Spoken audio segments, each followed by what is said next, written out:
penserez-vous, tout exagérément? Ce garçon exagère, voyons. Ces bolcheviks, ces bombes entre les dents, ne sont pas si désastreux. Ils n'ont pas tout écrabouillé quand même. Tout réduit en poudre infâme. Vous me prenez sur le vif. Ah, la remarque est pertinente. Ainsi, tenez, leur théâtre, admirablement préservé, très exact, beaucoup mieux que leur musée, qui présente je ne sais quel aspect de brocante, de saisie warrant, mais leur théâtre, en pleine splendeur, incomparable, éblouissant. L'intérieur surtout, les bâtiments, l'édifice, toujours un peu caserne, colosse, un peu boche. Mais l'intérieur, les salles, quelle prestigieuse parure, quel transport, le plus beau théâtre du monde.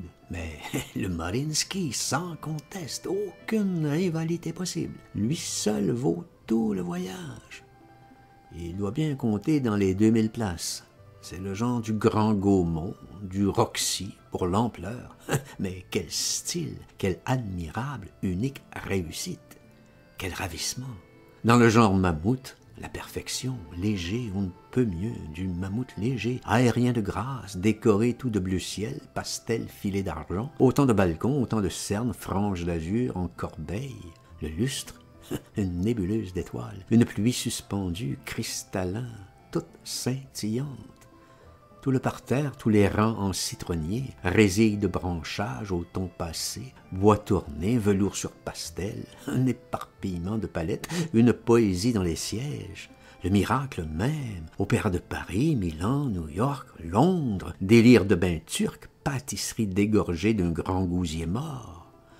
Ce serait comparer vraiment le Mont-Saint-Michel au Sacré-Cœur, notre grand oriental lavabo. Pour vous convaincre, vous irez peut-être vous-même à Leningrad, vérifier, réclame absolument gratuite. Je pourrais encore, avec un peu d'espace, ce serait très facile, jaboter descriptivement, mais le temps, vous dépeindre de mon mieux tant d'autres prodigieuses perspectives, et évoquer dans la mesure de mes dons futiles toute la majesté de ces impériales demeures, leur baroque aussi, leur cocasse et d'autres châteaux, toujours plus grandioses, devant la mer, bien d'autres élans magnifiques de sculpture et de grâce. Et puis l'esplanade du palais d'hiver. Ce vélodrome pour éléphants, où l'on pourrait perdre sans le savoir 2 brigades, entre 2 revues, 2 charges, et puis tout autour, en pourtour, tout un gratte-ciel écrasé, fainéant, couché, tout en éventail, à 100 000 petits trous, lucarnes et pertuis, les bureaux du tsar.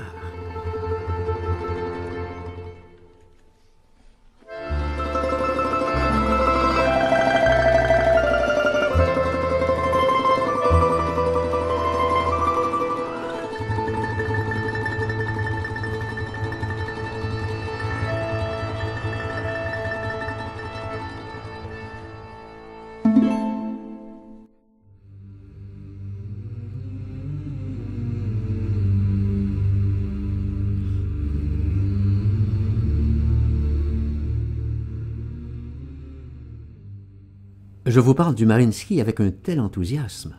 Je vous vois venir, toujours suspicieux, j'avoue. Minute. Avec Nathalie, nous fûmes de toutes les soirées. Nous avons tout admiré, tout le répertoire. Et la dame de pique, 6 fois. Dame de pique mélodique vieille garce, lutine sorcière, trumeau faisandé, impératrice des âmes, pique, attend au fond du cœur russe, dame. L'heure des fêtes du charnier. Dame de pique, messe inavouée, inavouable, charme de tous les meurtres, flamme sourde de massacre, mutine au fond d'un monde en cendres. Un jour, la flamme timide remontera, jaillira plus haut, si haut, bien plus haut que le plus haut clocher d'or. La flamme en attente vacille, grelotte, berce, toute la musique haletante, plus tendre, berce le hasard. Trécartas, 3 suicides, au jeu de la reine dans les griffes de la momie.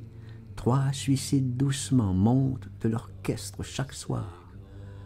Dans les rouleaux d'énormes vagues brûlantes du fond, qu'aucune police ne sait voir, 3 petits oiseaux de suicide s'envolent, 3 âmes menues, si menues que les vagues emportent furieuses, je vous dis, grondantes, mugissantes, du fond du monde, que la police ne voit pas. La vieille carne, corbeau de tous les âges, douairière tout en meurtre, en bigousie, en falbala, vaporeuse de guépure, en crève chaque soir, chantant au bord de l'abîme, tant de pourritures cascades d'un corps si menu, si frêle, tant de choses dans un torrent d'arpèges, étouffent l'auditoire, tous ces Russes, étranglent, trécartassent, foule maudite, Russes blêmes, fourbes, conjurés, que personne ne sorte. Votre destin va s'abattre un soir dans une trombe d'accords. Le fou là-haut va sortir votre carte, trécartasse. L'officier au jeu de la reine. Qui bouge? Du vieil enfer, tous les démons en queue d'étoupe bondissent, jaillissent, gigotent. Toutes les joies, regrets, remords s'étreignent, cabriolent de toutes les haines, de tous les gouffres, il en surgit, sarabande. De l'orchestre tout en feu, toutes les âmes et les supplices arrachent les violons. Le malheur hante, canaille, rugit, ouvre son antre. La vieille s'écroule, elle n'a rien dit. La dame de pique avait tout à dire, pouvait tout dire. Pourtant, elle ne pesait rien, moins qu'un flocon de laine, moins qu'un oiseau qui chavire, moins qu'une âme en peine, moins qu'un soupir du destin. Son corps, dans cette chute, ne fit le moindre bruit. Sur la scène immense, petit monstre fripé tout en papillote. La musique est plus lourde, bien plus lourde que ce petit froissement d'étoffe. Une feuille morte et jaunie, soyeuse, s'abat, tremblante sur le monde. Un sort. Beneath his feet, beneath the moon.